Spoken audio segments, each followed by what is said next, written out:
નવરત્ન સ્તોત્રમની અંદર મહાપ્રભુજી વલ્ભાચાર્યજીએ બીજા શ્લોકમાં બ્રહ્મ સંબંધ મંત્ર એટલે કે આત્મનિવેદનનું અનુસંધાન નિત્ય વૈષ્ણવોથી મળીને કરવાની આજ્ઞા છે. નિવેદનમ તુ સ્મર્તવ્યમ સર્વથા તાદશય જને. નિવેદન એટલે બ્રહ્મ સંબંધ મંત્રમાં જે કંઈ પણ શબ્દો અને અક્ષર છે એનું મહાત્મ્ય એ જ્યાં સુધી તાદશી વૈષ્ણવથી શ્રવણ કરવામાં ન આવે ત્યાં સુધી એનું અનુસંધાન થઈ શકતું નથી. માત્ર શબ્દો શ્રવણ કરવાથી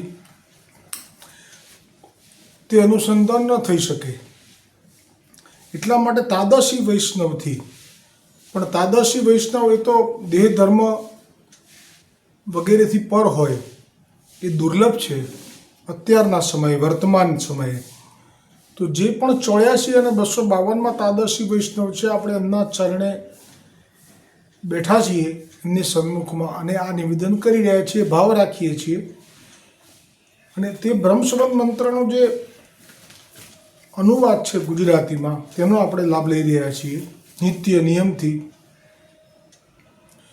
કે ભગવાન શ્રી કૃષ્ણથી વિખૂટા પડે હજારો વર્ષોનો સમય વ્યતીત થવાથી ભગવાનની પ્રાપ્તિને માટે હૃદયમાં જે તાપ ક્લેશનો આનંદ જેને તિરોધાન થયો છે, એવો હું જીવ ભગવાન શ્રી કૃષ્ણને દેહ, ઇન્દ્રિય, પ્રાણ, અંતઃકરણ, તેના ધર્મો, સ્ત્રી, ઘર, પુત્ર, કુટુંબ, ધન, આલોક અને પરલોક આત્મા સહિત સમર્પણ કરું છું.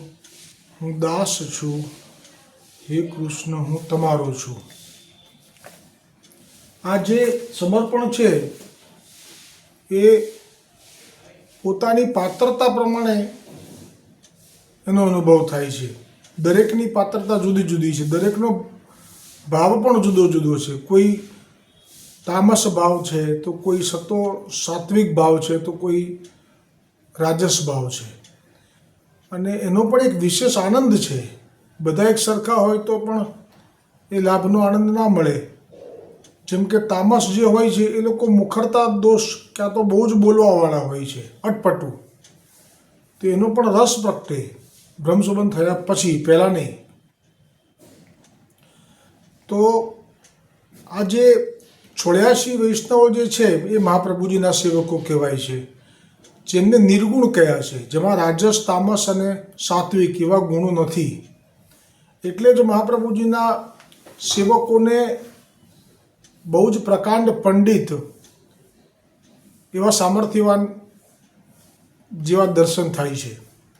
અને જે ગુસાઈજીના સેવકો છે 252 વૈષ્ણવો, એમાં 84 સત્વગુણી, બીજા 84 રજોગુણી, ત્રીજા 84 તામસ, એમ કરીને ટોટલ 252. આ રીતે શ્રી ગોકુલનાથજીએ કૃપા વિચારી છે કે જેથી જે પોતે કેવો લીલાનો જીવ છે એ આ 84 અને 252 એ શ્રવણ કરે કે તરત એને બ્લિંક થાય, એને અનુભવ થાય કે હું આમના જેવા સમાન સ્વભાવવાળો છું. એટલે કે નિર્ગુણ છું, સત્વગુણી છું, રજોગુણી છું કે તામસ છું. એટલે જ સત્સંગનો મહિમા છે. અને આ સત્સંગનો મહિમા બ્રહ્મ સંબંધ મંત્રના અનુસંધાનનો એ એટલો વિશેષ કેમ છે? તો કહેવાય બસ આ શ્રાવણ મહિનામાં જે એકાદશીએ આ મંત્ર પ્રથમ વખત શ્રી ગોવર્ધનનાથજીએ મહાપ્રભુજીને દાન કર્યું હતું, તે દિવસ આવી રહ્યો છે. આ સાક્ષાત ભગવદા પ્રોક્તામ એટલે કે ભગવદના મુખારવિંદથી પ્રગટ થયેલો આ મંત્ર છે. એથી તો ચિત્ત સ્વામી કહે છે કે અબ જો ભય સો કબ ન ભય. આ મંત્રની પ્રાપ્તિ જ પૂર્ણ પુરુષોત્તમના મુખારવિંદથી છે. એટલે એનો જે મહિમા છે એ તો જેને વારંવાર અવગાહન કરવાથી, વારંવાર અનુસંધાન કરવાથી તેને પ્રાપ્ત કરી શકાય છે. અને આનો મૂળ ભાવ તો આ જ છે. જે ગોપીજનોએ વેણુનાથ શ્રવણ કરી અને સર્વસ્વનો ત્યાગ કરીને ચાલી નીકળી હતી, અને જે સામે દ્વારિકા લીલામાં બહુ વિનંતી કરી કે રાસ કરો, અને જે ચંદન તલાવડી નામ પાછળથી સિદ્ધ થયું, પણ ત્યાં પહેલાં વન હતું. ત્યાં દ્વારિકાધીશજીએ પુષ્ટિ આવેશ પહેલાં આપનામાં આવિર્ભાવ કર્યો અને પછી આપે વેણુનાદ કર્યો રાસ કરવાના સંકલ્પ સાથે. પણ રૂકમણીજી ત્યાં સુધી ન જઈ શક્યા, 16,108 રાણીજી ત્યાં ન જઈ શક્યા. આ ભેદ પ્રગટ થાય છે કે આ સામર્થ્ય એ સાધારણ જનોની તે વાત જવા દો, ભગવાન દ્વારિકાધીશની પત્નીમાં પણ નથી, 16,108માંથી એકેમાં નથી. એટલે આ સામર્થ્ય ગણવું કે સમર્પણ ગણવું એ તો જેવો જેનો ભાવ છે, પણ મૂળની અંદર માથા સાટે માલ મળે છે અથવા તો માથા સાટે પ્રભુ મળે છે. નહીં બાળકના ખેલ, પ્રાણની હોડ કરે ત્યારે, એટલે કે સર્વ ધર્મનો ત્યાગ કરે ત્યારે તૂટે બંધન જેલ.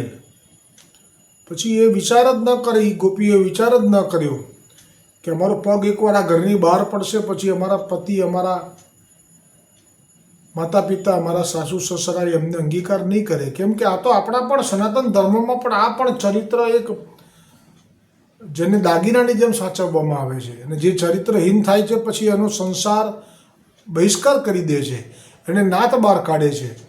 આ એટલી જ સાચી વાત છે.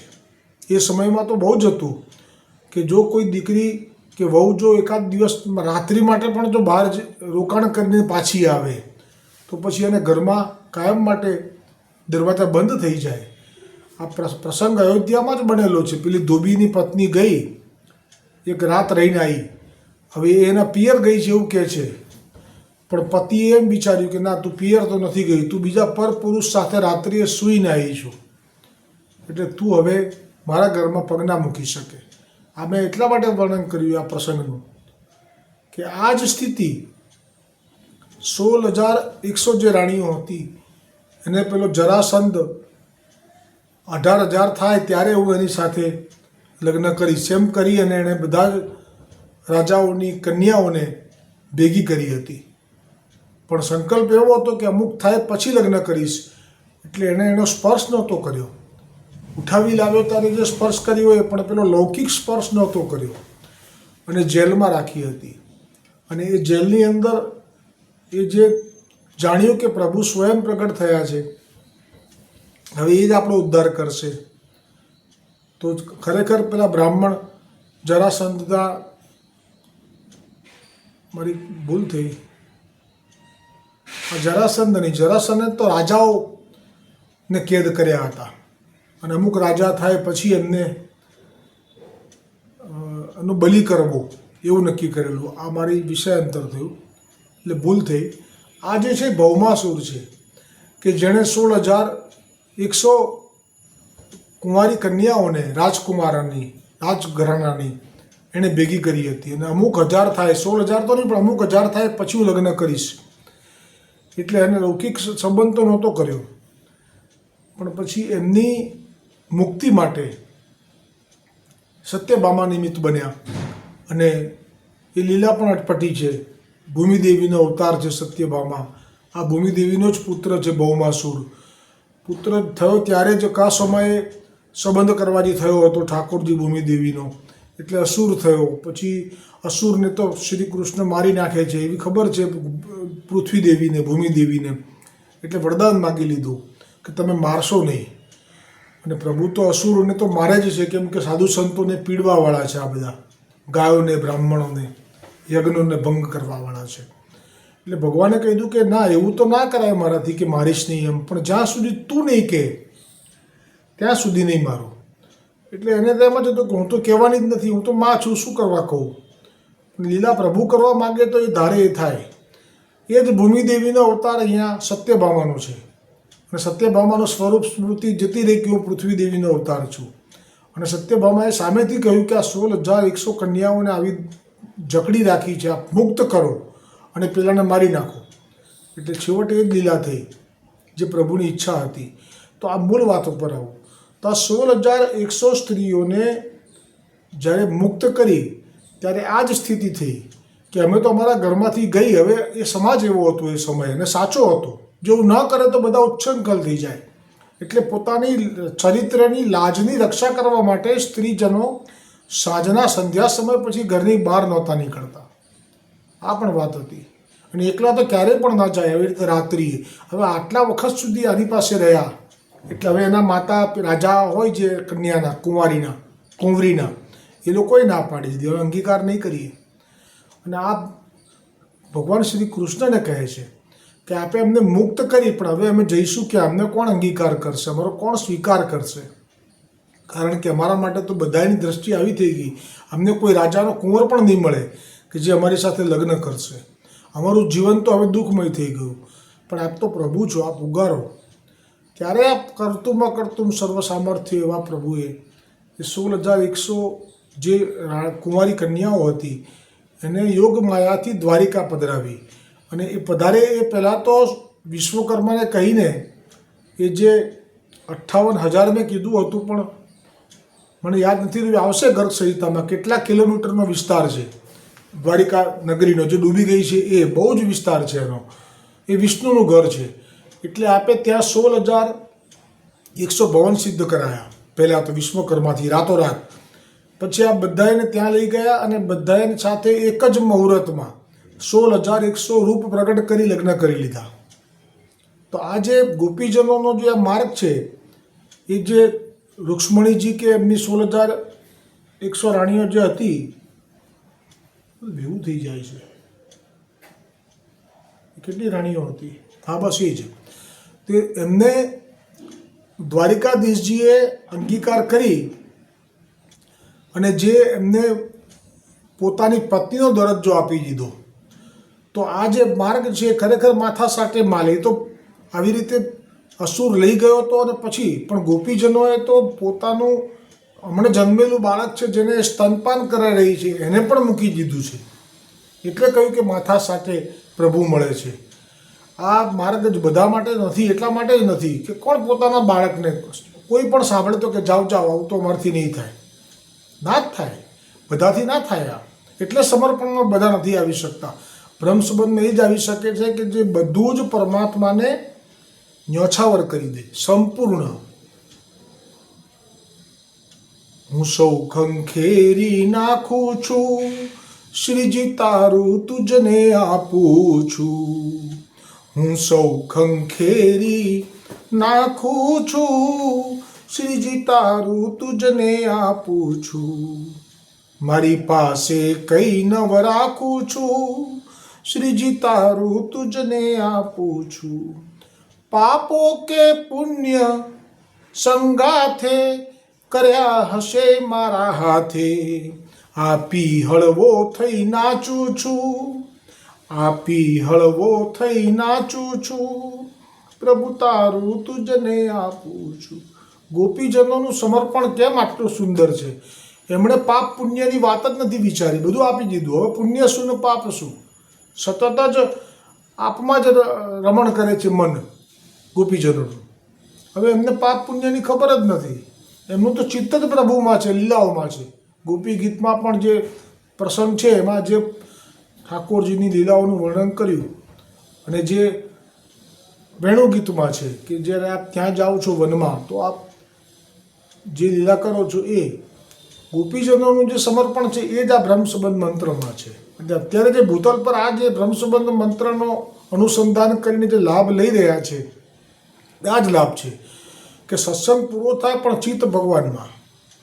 સત્સંગમાં ફરી બેસે ત્યાં સુધી ચિત્ત ભગવાનમાં રહે તો માનજો કે આ અનુસંધાન હવે સિદ્ધ થઈ ગયું છે. પછી અનુસંધાનની જરૂર નહીં. ગોપીજનો કોઈ રોજ અનુસંધાન નહોતી કરતી કેમ કે એમને સિદ્ધ હતું. આપણે જરૂર છે મહાપ્રભુજીએ જે કહ્યું નામરત્નમાં, કેમ કે આપણને લૌકિકમાં જ મન જતું રહે છે. આદિ વ્યાધિ ને ઉપાધિ ત્રિવિધ તાપે તપિયા, દુઃખ દાવાનાળ સળગી ઉઠ્યો, સત્સંગમાં જઈને ઠરીએ, હેતે હળી મળીને ચાલો વૈષ્ણવ રૂડો સત્સંગ કરીએ. દુઃખ દાવાનળ એટલે ખરેખર જ્યાંનું મન ભગવાનમાં નથી એના માટે તો આ સંસાર દાવાનળ જેવું છે. ડગલે પગલે દુઃખના પહાડ છે. પણ એમાંથી જો મુક્તિ મેળવવી હોય તો મહાપ્રભુજીએ કહ્યું કે બ્રહ્મ સંબંધ મંત્રનું અનુસંધાન કરજો તો જ તમને હવે પછી દુઃખનું કારણ જ ના રહ્યું. કારણ કે જે સમર્પણ થયું છે કે સોંપ્યું સગળું શ્રીનાથજીના હાથમાં મેં તો સોંપ્યું સગડું, શ્રીનાથજીના હાથમાં. દાજે બળનારા છો બળતા, સારી ખોટી વાતો કરતા. દાજે બળનારા છો બળતા, સારી ખોટી વાતો કરતા. આઠે પહોરે આનંદ મારે, આઠે પહોરે આનંદ મારે, શ્રીનાથજીના સાથમાં મેં તો સોંપ્યું, શ્રીનાથજીના હાથમાં મેં તો સોંપ્યું સગડું, શ્રીનાથજીના હાથમાં.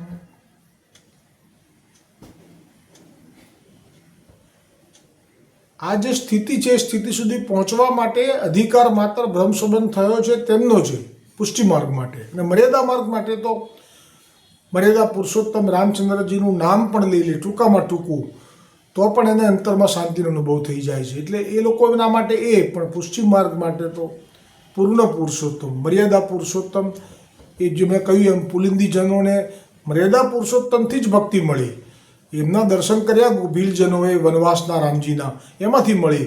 પણ એ ભક્તિમાં જે પતિ તરીકેનો ભાવ હતો એ તો રામજીથી થઈ શકે એમ ન હતો. એટલે એમણે કહ્યું કે 28મા દ્વાપરમાં શ્રી કૃષ્ણ પૂર્ણ પુરુષોત્તમ રૂપે અવતાર થશે, તેમાં તમારો અંગીકાર થશે. અને પછી તે જ ભીલકન્યાઓએ ગોવર્ધન મહારાજની કૃપાથી પુલિંદીજનોએ શ્રી કૃષ્ણને મહારાષ્ટ્રમાં પ્રાપ્ત કર્યા. હવે શા માટે રામચંદ્રજીને ભજે?